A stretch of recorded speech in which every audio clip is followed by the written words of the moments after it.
by J.C. McRae. A production by Parahuman Audio. Performed by a cast of fans and volunteers. Please visit parahumanaudio.com to learn more. Thank you and enjoy.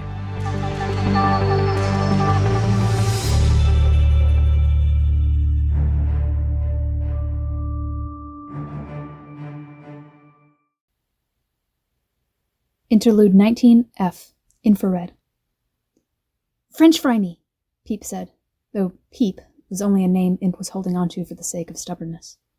Candy picked up a French fry from the big bowl at the center of the room. They were cut fat, oily, and salty, and still steamed with heat, so she used her fingernails and held it out in front of Peep's mouth. "It's hot. Be careful." Peep moved to bite it, and Candy pulled it back. "Be careful," I said.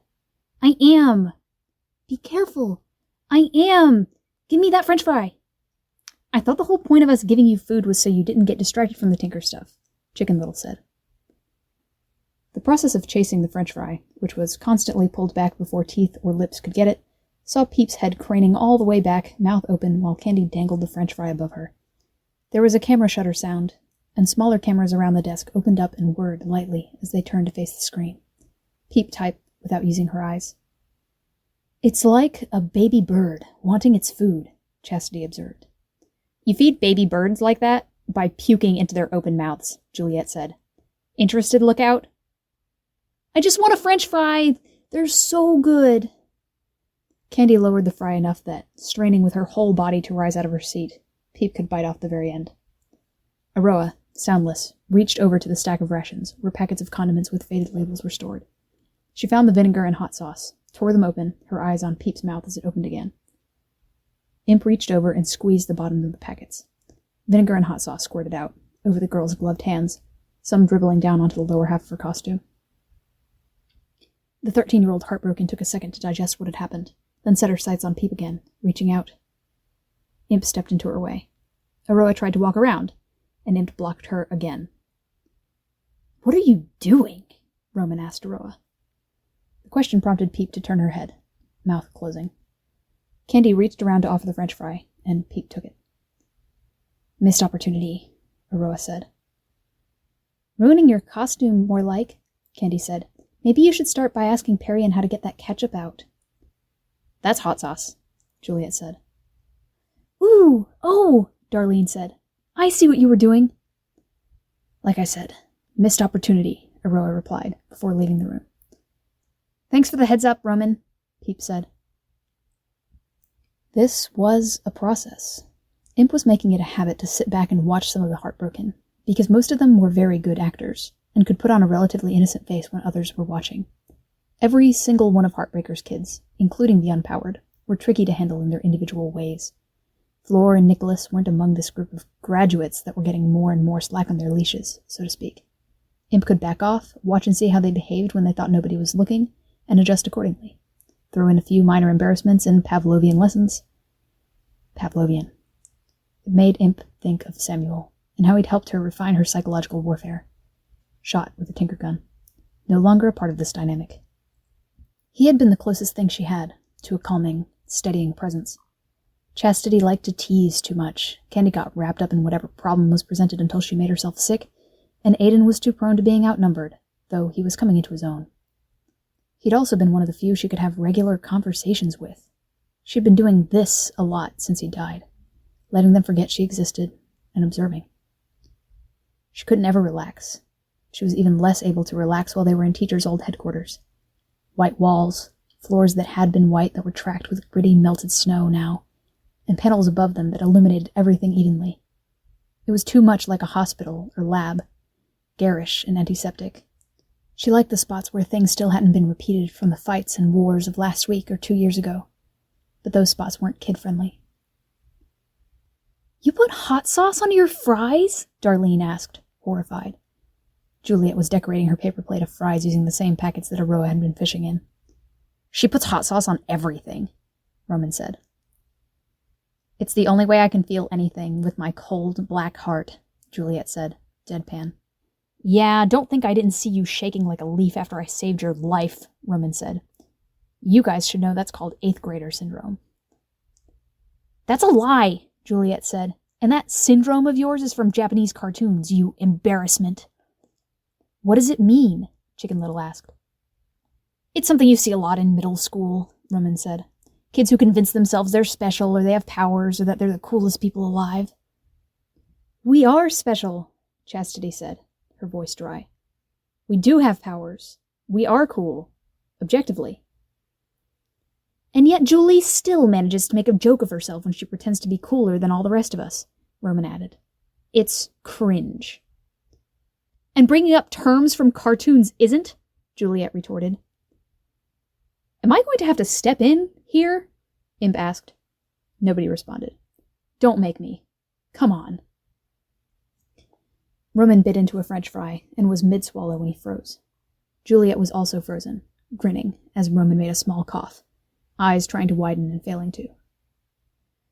Ugh, Imp said, aware that they wouldn't register what she was saying. If you force me to make a sudden appearance, tell you off, you're going to be mad at me, you'll resent me, I'll have to come up with inventive punishments to make that stuff stick. Such a pain. Come on, guys. Work this out for yourselves, Imp said, her power still erasing her from their memories as she said it. They didn't seem to register it. Ooh, there's relish, Chastity said. You love relish, right, Juliet? Here, I'll put it directly in your mouth. Not what I meant, Imp said. Damn it! Juliet didn't move, while Roman's face changed colors. Chastity put the torn relish packet between her cousin's lips, squeezing. Juliet broke, sputtering and spitting.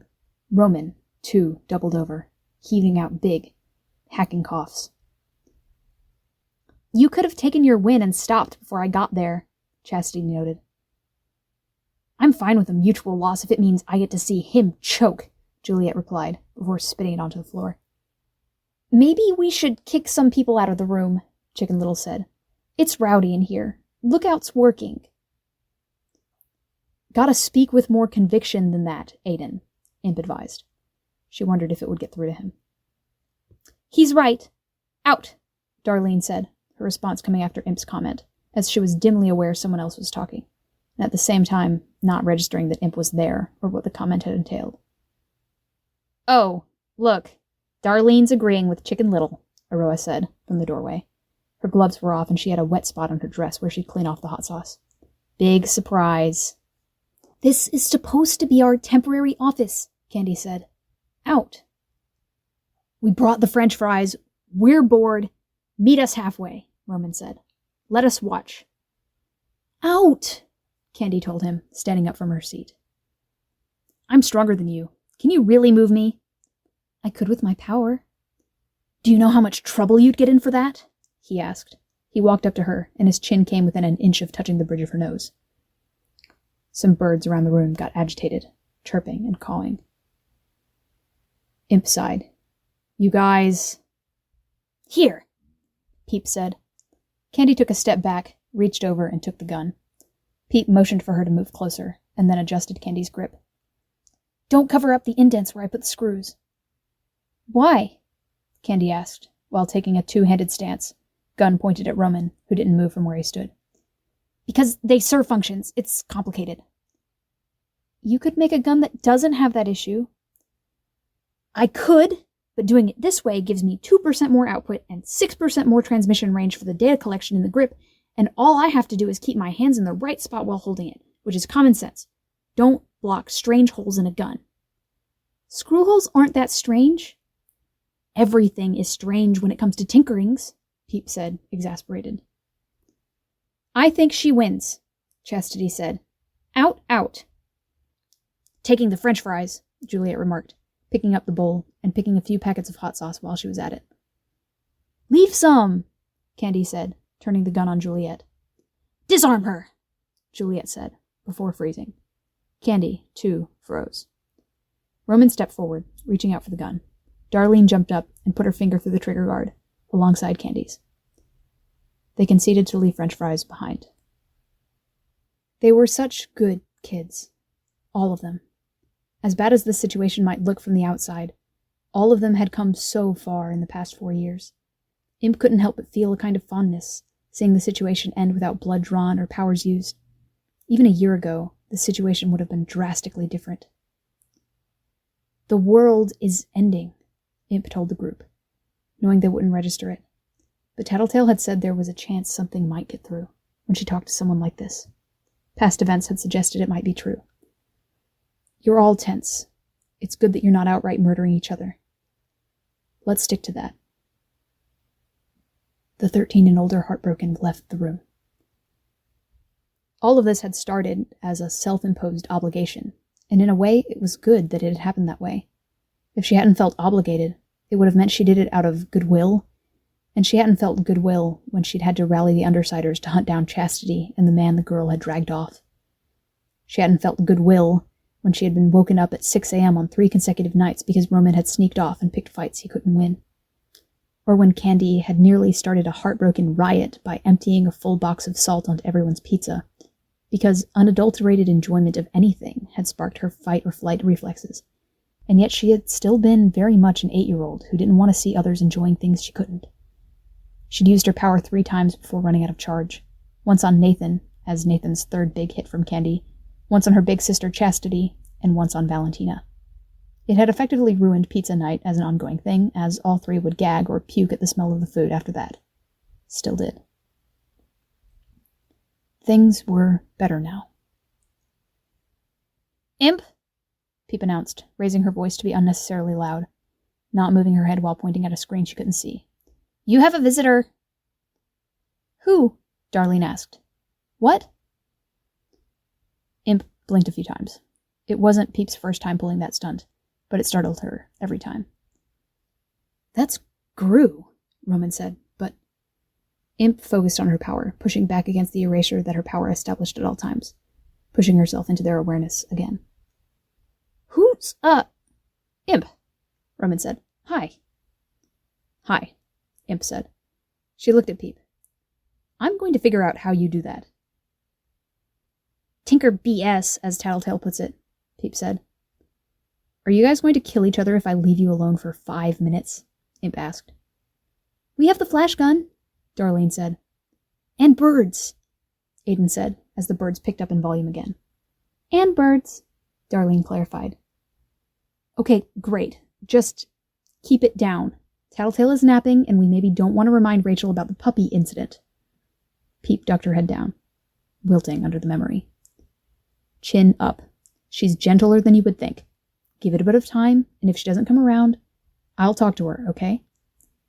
"Thank you," Peep said, mollified. Imp gave the kid a pat on the back, then stepped out into the hallway. Parian was there, along with Rachel, Bastard, and Dune.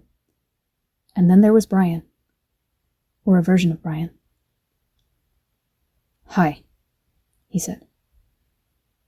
Same voice, same face. He looked uncomfortable in the black leather jacket and jeans he wore. "Hi," Imp replied. She looked around to check for bystanders, then pulled off her own mask. "You're not wearing the lame skull face paint anymore. That's cool. You can always say Valkyrie made you do it, at least." "That's my face now," he said. "This is face paint, covering it up." "Oh. And Valkyrie turned Titan. It's why I'm here. Now," he said. "This is going swimmingly. Just like I imagined," Aisha confided in Rachel. "My foot stuck thoroughly in my mouth." "That happens when you talk as much as you do," Rachel told her. "Valkyrie sent some of her flock out to find people they used to work with, or to help the wardens. She wanted some of us, me included, to stick close to her, because we had tools she needed. Now that she's gone, I was thinking of joining with you guys, or the Red Hands." "They're gone," Parian said. "Broken up." "I thought it might be that." "The only reason they stuck around like they did was because of the political marriage of you and Kozin," Aisha said. "Without that, new city, new dynamic, it couldn't last." "We weren't married," he said. His eyebrows drew together. "Were we?" It's a figure of speech, Big Brother, Aisha said. She took a step forward and took hold of his collar, the zipper digging into her palms. Why are you talking only business? Where's the happy to see you? Yep, he started. Again, his eyebrows drew together. You went and grew up. Your face changed shape. Yeah, that does happen, Aisha said. She looked over at Rachel and Perian. I'm not crazy, right? He's being weird. He died. It's allowed, Rachel said. Big Brother, Brian, bro, I've been giving you your space, letting you decide when you came to us, and I kinda hoped it would be a week ago. Really hoped it would be halfway through this last week when things were quieter. But I can cut you some slack because Rachel's totally right. You bit it. But you gotta meet me halfway right now, or I'm going to lose my mind.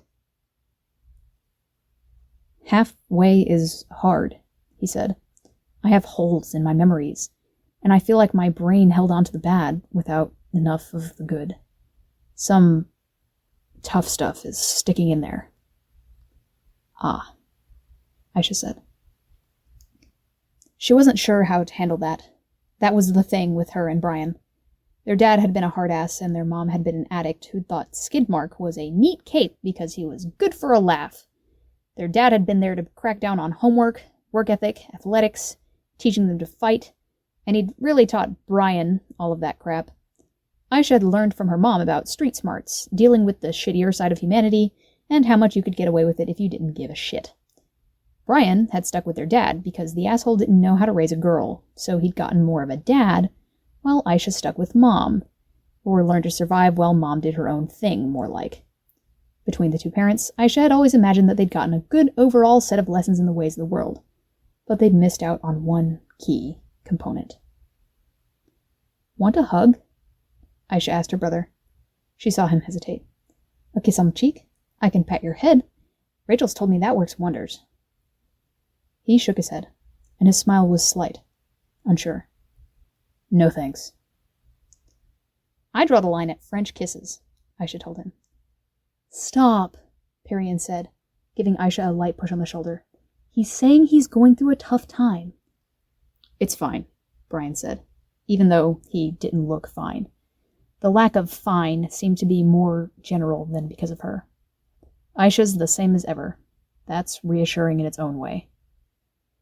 I read now. Is that enough to shake your image of me and put me in that comfortable but not too comfortable territory? Aisha asked. It helps, he said. Aunt Rachel? They looked around. Roman was leaning out of the door into the hallway. Oh, Aisha's there too, Roman said. Can Aroa and I go grab more food from the calf? You need an escort, Aisha said. Someone to keep you in line. You guys have been antsy and I have a bad feeling. I'll walk them down there, Rachel said. I need to feed my animals. Bring them back here after? Rachel grunted in the affirmative. I'm not sure I like that terminology, Roman said, that you'll walk us. Collars and leashes for the heartbroken? Only if you make me, Rachel said, but I'll get you treats. Can't argue with that, Roman said. Perian, Aisha asked, can you keep an eye on the kids inside? They were harassing the tenders, and if they wake up Tattletale from her nap, there'll be hell to pay. Yes, of course. Thanks, babe. Any word from Foyle? Aisha asked. Perian shook her head. We talked briefly when we crossed paths. She said she wants space. That's it. Oh, okay. Good luck. Perian slipped back indoors, leaving Aisha alone with Brian. It was so hard to talk. Again, that issue their parents had left with them. They were so bad at communicating. Their mom had ignored them, their dad had communicated by dragging them to gyms and telling them to turn their aggressions toward punching bags, with tears being deemed weakness. Anything else was their own shit to deal with. Aunt Rachel, huh? He asked, breaking the awkward silence. Yep. She seems... I thought after a few years of living out in the middle of nowhere on a foreign earth, she'd cut off contact from humanity entirely. Her little settlement grew, Aisha said. When it gets to be too much, she goes for a trip somewhere, spends a while with a few select dogs, and trusts her team to look after the dogs she leaves behind at the camp. I can't get over the Aunt Rachel part. It started as a joke and then became serious. Were you a part of that joke? He asked. She smiled, and she shook her head. Can't take credit for it. And that was Romeo. He's a teenager now. Yep. Roman now. Little bastard did something very familiar recently. Put his life on the line to save someone's life in the middle of an S-class threat. Like his brother. I could have killed him if I hadn't been so proud of him. The jackass. Makes my heart hurt, even now. The kicker? That girl was his sister, Juliet. They put each other in the emergency room, I think. Yep. They still flirt with the idea of murdering each other, but I think toying with the idea of murder is better than actual attempted murder. Can't separate them? Send one somewhere else? We do, but they get upset if they miss out. I think that little dude is going to change gears and end up a hero at one point, but don't let him know I said that. He's contrarian enough that he'd reverse direction. My lips are sealed, Brian said. Hearing her brother's voice again was like a balm for the soul that she didn't know she needed. It was tough, but Brian had always been tough to handle in his own way. Want to see the other kids? She asked. She saw him hesitate. She wanted to grab him again. Shake him. She wanted to tell him that there was nothing wrong with saying yes. But ever since Bonesaw had got her hands on him, he'd been even more distant. She could count the people he'd extended any measure of vulnerability to on one hand, and she wasn't one of those people. Of the two more important ones, one was gone and the other was dead. Come on, she said. You're here because you can work with us, and we can work with you. But to do that, you need to know what they're like and what they can do. True, he said. It made her heart hurt that he needed that excuse to come with. But he was back. It lifted her heart a bit. She reached for the door, and it opened at the same time she touched it. It was Candy, who looked up, saw Brian, and shrank back, retreating from the doorway. It's okay, Aisha said. You might not remember him. I remember Brian, Candy said. Was surprised. She still didn't come closer, and she stepped back a bit further when Brian approached. Where were you off to? To get you. Perian told me to. Emergency. Imp strode past Candy, one hand on the girl's shoulder to steady her and keep her on task as Brian followed. Come on! Let me try! Peep's voice, high and amused. Maybe you shouldn't bother him? Darlene asked. Ha! I think he'll be a little more bothered if it turns out I could have done something and I didn't. Maybe, Darlene said. The voice was Peep's. Lookouts. Imp turned the corner and found the girl on her feet, pulling a Tinkertech cube with radiating antennae apart. So stupid. I'm so stupid, Lookout muttered to herself, smiling and shaking her head. The one time I look away. Stop for 5 seconds, Perian said, with zero authority. Lookout, Imp cut in. Hey! The girl turned, her response eerily like she was greeting a friend she hadn't seen for a while. She wasn't wearing her helmet, but the frizz of her hair stuck to her head with light sweat. She had a smile on her face and moist eyes. Hey, can you tell Perian to leave me alone for 5 seconds? I made a mistake, and every second counts. There's been a death, Chicken Little said. He held his mask, and his birds were sticking closer to him. Some stuck close to Kenzie in her now vacant chair, and she barely seemed aware of them. Teeny tiny bit of a death, Lookout said, and I've been so zeroed in on things I didn't even see it. Not like me, right? Ha ha. And it's actually kind of important that I miss stuff, because if I'm going to do anything about it, I need to have been tracking the data's movements through the crystals since 15 minutes ago. You're a camera tinker, Lookout. What are you planning to do? Perian asked. I'm a camera tinker and a box tinker, and if I build a big enough box, if I have the right materials and the right data, emphasis on the right data, I might be able to do something, if there's anything left of him and his brother. Brother. Aisha looked back at Gru. She looked at the screen, showing Breakthrough looking stricken. People moved out of frame and the cameras didn't follow them. What do you need? Aisha asked. How much time? Time? Ha! I don't know. Days? I can skip sleeping, so data doesn't bleed away. There's a small chance that all incoming data gets stored in a kind of processing center until it can get sent where it's going, and since he comes in a big preloaded chunk of data, maybe 5% chance or 3% chance. It's Capricorn, Darlene supplied. I figured, Aisha said. Look out. How long do you need to confirm if there's still a bit of him and his brother? A tether? Or anything that gives me a starting point? I don't know. Minutes? Go. Do that. Darlene, will you help her? I can, Darlene said. Juliet, clear out. No, stay in the front hall. Stand watch. If Tattletale wakes up or if anyone comes back, fill them in, but let's keep everyone but Tattletale out of here, so there's elbow room to work. Chastity. Yes? Chastity asked. She and Juliet stood in the side hallway at the other end of the room, leading to the back offices. Go to the cafeteria. Tell them there's a minor crisis and they should stay put until we get in touch. Chastity nodded. What do I do? Candy asked. The girl was still shy of Brian, having already slipped away and moved to the far end of the room. Except shy was the wrong word. Parian, can you make the spare bed in the back office? Candy, you help. Look out. Once you're done with the first phase, if there's nothing you need to do right away, I want you to think about a rest. Lookout made an unintelligible, distracted sound in the negative. Yes. I know for a fact you didn't sleep last night. Your computers light up like a Christmas tree when you're tinkering and connecting in remotely. I have too much to do. Lookout went back to her computer with a handful of boards from the cube.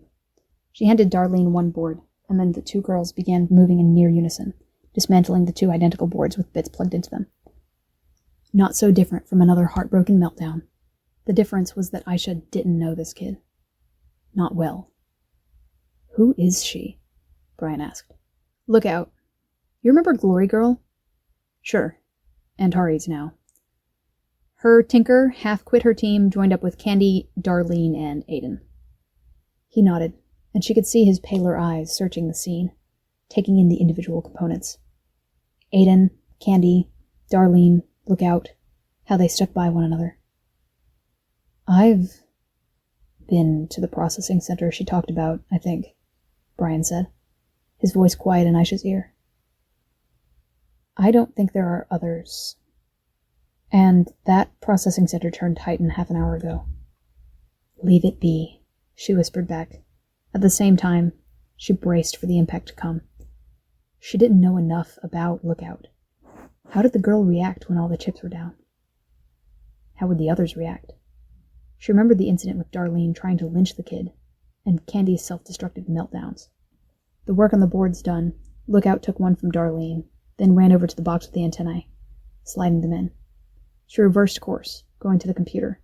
Her arm moved, and Darlene moved her own arm, already moving the mouse and typing in the seconds it took Lookout to get there and take over. Lookout struck a key with a kind of finality. In the aftermath of that keystroke, there was stillness. Do we know yet? Parian asked. She was done setting up the bed, apparently. Candy peered past her. Searching, Lookout said. A solid minute passed. There was no progress bar on the computer, only a constantly shifting mess of triangles, circles, squares, and diamonds, like a blueprint searching for something to take shape. The kids are so different. Brian's voice was quiet. Aisha looked back over her shoulder at him. They're helping. They're staying quiet. She nodded. They were good kids. Another minute passed. Moving slowly, Aisha crossed the room, touching Chicken Little's shoulder. She pointed him to the corridor near where Juliet was. He retreated to the doorway. She did the same with Darlene. Lookout didn't even seem to notice. Are you there? Lookout asked, and her voice was plaintive. Hello? The room they were in was a conference room for what was supposed to be a block of offices for one branch of a larger organization. The central table had been carted out, desks moved in. The small voice was very empty in the wide space. I don't know what to do. I'm not sure I can fix this. The kid typed constantly. Lines of code spread across the screen without rhyme or reason, like cracks crawling their way across a broken windshield. Look, No, Lookout interrupted. 1 more minute. Please. 1 more minute, Aisha said. They waited. 1 more minute. Lookout periodically typed, her expression shifting between eye-watering stares and frustration. It's not your responsibility, Brian said. If it's not mine, then whose? Lookout asked. Her eyes were already large in her head, but they seemed impossibly large now. Moisture clung to them without becoming tears. I just lost my best friend a week ago. The coolest person I knew. She's out of reach forever now. Except... She stopped there, shaking her head as she turned back to the computer screen. She wiped at one eye with the heel of her hand. It's been a minute. Do you think maybe you could keep your end of the deal? Aisha asked. Take 15 minutes. Lie down in the bed in the back. Just... She reached for Lookout's shoulder. The reaction was so sudden that it made her jump, as Lookout sprang to her feet, the computer chair wheeled with a wide base tipping over. It crashed to the floor. The kid was all attention. I've got stuff to do, Lookout said. Her voice was entirely out of sync with her rigid posture, like she was a dog ready to bite. Sorry. I don't think there's anything you can do, Aisha said. What do you know what I can do? Lookout asked. Your team needs you alert, and you're all over the place like this. I don't want to play the puppy card, but the puppy? Less than 12 hours ago, Aisha asked. The tension increased, the already small Lookout shrinking down. You don't want to make another mistake like that because you're not thinking straight, and you're not thinking straight as long as you're tired, Aisha said. My team needs me. I'm indispensable. Tristan needs me. I've got to find the right data, find a way to bring him back. What if you can't? What if I can? The little girl asked, smiling like she'd just made a joke or a witty retort. There was a manic edge to it. Brian spoke up. Speaking as someone who died. Lookout looked over and up at him. Even holding her bent over, half-crouching posture for less than a minute, she looked like the weariness of hours was overcoming her. Her head hung lower, and she breathed harder, back rising and falling. You died. I read that, yeah. I wouldn't want someone to hurt themselves for my sake, even if it meant bringing me back. What am I supposed to do with that? Lookout asked. Would Tristan want you to do this? Brian asked. To hurt like this? I'm not sure I care what he wants, she said. Kenzie, Candy said. Lookout looked over. You've said before that there were times you felt like you needed to do something, but it wasn't until later you realized you were doing the wrong thing.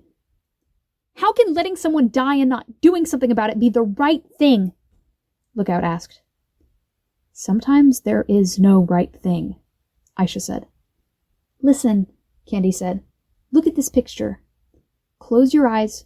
Look through your cameras. Start with that. Can you do that for me? Lookout retreated, backing away until she was in a corner, as far from everyone else as possible. Candy and Perian in the doorway to her right, Gru and Aisha by the wall to her left. She closed her eyes. Thank you, Candy said. Look at us. Look at this scene from a distance. How many people do you think need to take a break? A lot. Can you count them? Lookout moved her head by small fractions, 1 bit every few seconds. No, I can't keep my thoughts straight. There's a lot of noise, tinker inspiration. A lot of people think you need to take a break. You're the only one who thinks you need to stay. Is there a possibility we're right? You're not? No. No? No, Lookout stopped, trailing off. Her eyes roved, studying things that weren't there. The tension relaxed. There was only defeat. Darlene and Chicken and I will sit with you. The kid nodded. I left tech with my team. They'll mess it up if they try to peck it up. We'll handle it. It's not that simple. It's like the screw holes. You guys don't have any common sense when it comes to tech. You can write it down. We'll bring paper and a pen. I can type if... No tech, Perian said. You should disconnect for a bit. Good idea, Aisha said. I'll explain to your team. It's not that simple. Nothing is, Peep, Aisha told the girl. The girl retreated to the back room. Candy and Darlene followed. Chicken Little hung back. You okay? Aisha asked him. He shook his head. Spooky stuff, she said, her voice soft. A bit. I don't know what to do. I know. Can I go get the tech? He asked. Tattletale would kill me if she woke up and heard I sent you out. I know how to handle it, kind of. I knew about the screw holes, because we've helped build stuff, and she made stuff for my birds once. Kid. I want to help, but I always feel like a third wheel when I'm standing by someone's bed. I never know what to say. You don't have to say anything. Please, it's not too bad down there. One team dropped a Titan down there, and another might be appearing out of nowhere to stop the teams that are preparing to blow up sections again. I've already been down there once, kind of. Chicken? Aisha shook her head. Please, he said. I want to help her and do something more. I feel like I have to, as leader of my team. Tattletale would kill me. I'll take the blame. Aisha sighed. She looked back at Brian, who didn't give her any indication one way or another. Let's see if we can open communications with Breakthrough. Fill them in, see if there's any problems first. My brain is hoping they give us a bit of an excuse, while my heart is hoping you can do this for your teammate. Aiden reached past her to hit keys on the keyboard, rotating windows and bringing up what looked like a webcam panel. This entire thing looked more like magic than technology. Diagrams, loops, text running in every direction across a three-dimensional space. Bringing you online, he said. Are you and Darlene connected to her right now? Aisha asked. No, Aiden said. Really? She pressed him, leaning in closer. Yeah. Because if you're actually going there, we can't have you distracted. I'm not connected. The kid was a terrible liar. A box on the desk scanned them with a blue laser. Bringing you online, I think, Aiden said. A screen changed to show the Breakthrough group. And you're on. What's up? Abe greeted them. Fzavu! Antari's voice was reduced to gibberish. It took a few exchanges before the voices clarified. The image distorted badly, and the Breakthrough group warped a few times, fingers and faces blurring and stretching out. Let me... Aiden leaned across, typing. There. Thanks, kid, Imp said, giving him a nod. She faced the camera. Oh, I thought you were giving me the finger. What do you need? Antares asked. Lookout is having a lie down.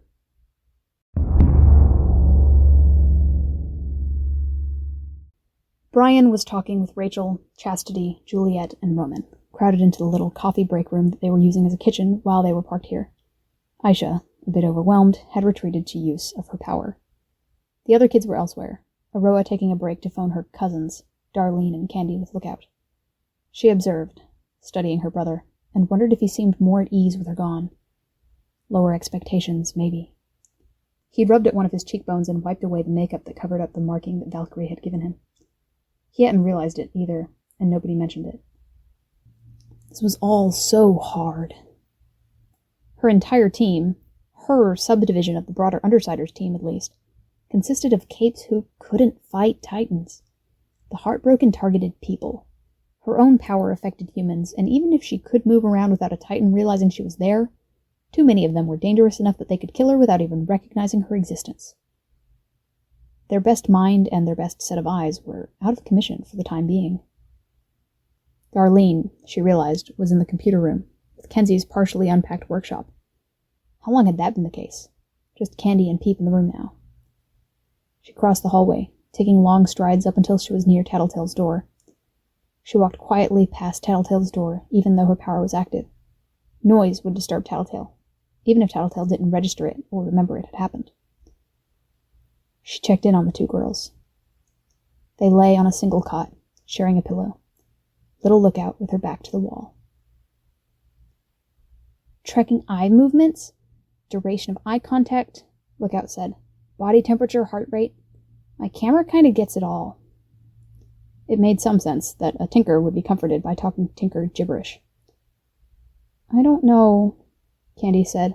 She drew back a bit. I do know, Lookout answered, and her voice was insistent. So, I think it's fine. How about we have this conversation another time? I'd really, really like to finish having it now. Lookout's tone was insistent. Then no, Candy said. She shifted position and sat up, her back to Lookout. What? Lookout laughed. Down part of a hallway and halfway into the conference room, Darlene looked over in alarm. But your cameras know better? Kind of. I don't think this is me being crazy. I know what I feel better than your cameras do. Candy rose from her seat on the edge of the bed, took a step back. Gave Aisha the first good look at the girl's face. Aisha used her power, appearing. Both girls stopped, recognizing Aisha was there. Again, that tension, that wild look in Lookout's eyes. But in Candy's eyes, there was alarm, panic. It had been a while since Aisha had seen that from Candy. The aftermath of Cradle butchering everyone hadn't even brought her to this point. What are you talking about? Aisha asked. A confession? Lookout said. She rose to a sitting position. And Candy isn't being honest. I would like you to take me at my word, Candy said. Please. These things are complicated, Lookout, Aisha said. There's history. I think it would be good to let things be. This isn't the time for distracting things. They're priority things for me, Lookout said. Even so. Maybe you didn't understand, Candy, Lookout said. She swung her legs over the edge of the bed. I like you. I understood. You can feel it. You can feel my heart pounding. I know. And yours is. And my cameras, they see you. They can read emotional responses in heart rate, temperature, breathing. I know you've looked at my face and you liked what you saw, and that's great. It's a happy thing. Sorry, Candy said. No. Yes. Look out, Aisha said. Listen, Candy has history. I know you saw some of it. Let it be. But, Lookout said. She clenched both fists into balls, so tight her hands trembled. I don't like liking things too much, Candy said, quiet. I don't like anyone liking me too much. Lookout's head snapped up, staring at her friend. She took a step forward, and Candy took a step back. Lookout looked like she'd been stabbed, with the way the hurt crossed her face, the smile faltering. Everyone has a reason, Lookout said. It's always really good reasons, too. Yeah, Aisha said. Did you ever love someone and scare them away? Lookout asked. Because I keep doing that. They keep dying, or leaving me behind, or I scare them off. My problem was always the opposite. It's hard for me to get to the point of liking people. But I really love them once I do. It's so unfair, Lookout said, that I can do everything right. I can be a good student and friend and a teammate, and I still end up alone. Always. They die. My best friend died, and there's still a sort of copy of her alive in this world, and she hates me. And Tristan's gone, and my team's away, and I can't contact them. What do I do? I don't know, Aisha said. One thing at a time. Lookout balled up her fists. Again, they shook violently. Candy clasped both hands to her heart, taking a step so Aisha was between the two of them. I could make you, Lookout said. Aisha looked back at Candy. How? Candy asked. Blackmail you. Or your team. Everyone here. Aisha used her power. Lookout backed away 2 steps, reached under the pillow, and pulled out the gun. She didn't look at Aisha, but she trained the gun on her. Reappear! Lookout ordered her, or I blind Candy and you! Aisha stopped, rematerialized. Is that really how you want to do this? Candy asked. Forcing us? Hurting us? I don't know what else I'm supposed to do! Lookout raised her voice. Not this, Candy said. Lookout smiled, tears in her eyes. Do you know what the longest stretch of good days I had was? Your foster dad's. Lookout shook her head. Guess again. The longest stretch of time where I wasn't anxious, where I was happy about every day, my heart was light, and I was hopeful about tomorrow. I don't know, Kenzie, Candy said. It was when I was blackmailing my parents after gold morning. It was when I could at least pretend. So do I have to pretend here? You'd be ruining everything if you did. I don't... Lookout shook her head. I don't know. I don't know what I'm supposed to do. You need to rest. You need to stop. I can't. You have to. I can't! Darkness flooded into the room, smoke as black as ink. The darkness dissipated almost as soon as it had appeared. Juliet stood opposite Lookout. The two of them promptly froze in place. Shit, Tattletale said. She pressed the heel of one hand to her forehead. She held out the other hand for Aisha. Aisha took what was offered. 2 pills. Sleeping pills, Tattletale said, taking a water bottle from Brian. Fast-acting, for thinker headaches. Aisha placed the pills on Lookout's tongue, then took the water bottle. Juliet released the kid, and Aisha squeezed the water bottle, forcing pills and water into the back of Lookout's mouth. The kid coughed, staggered, looked in the direction of her tech, and saw only darkness. There was anger on her manic face, her fists clenched, as she remained there on her hands and knees. She was frozen again like that, her expression still. The little mad scientist was mad. Aisha fished in her mouth, checking the pills were gone. Things will be better when you wake up, Tattletale said. All of this is fixable. Gradually, frozen as she was, the tension was released. The girl's eyes rolled up in the back of her head. Juliet released her, and Lookout collapsed, unconscious. Or the world will have ended. Either way, Tattletale said, with a deep fatigue to her voice.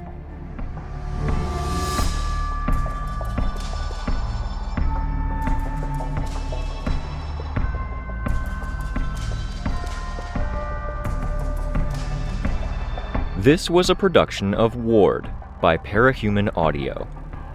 Ward and the Parahuman stories are written and owned by J.C. McCrae.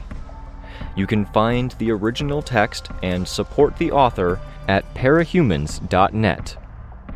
For more of the Ward audiobook, as well as other community works, please visit parahumanaudio.com. Music for this chapter was by Evan Witt. Find out more at wittynotes.com. Narration and editing by Jade. Find more of their work at Octopus Literary on YouTube. Thank you for listening.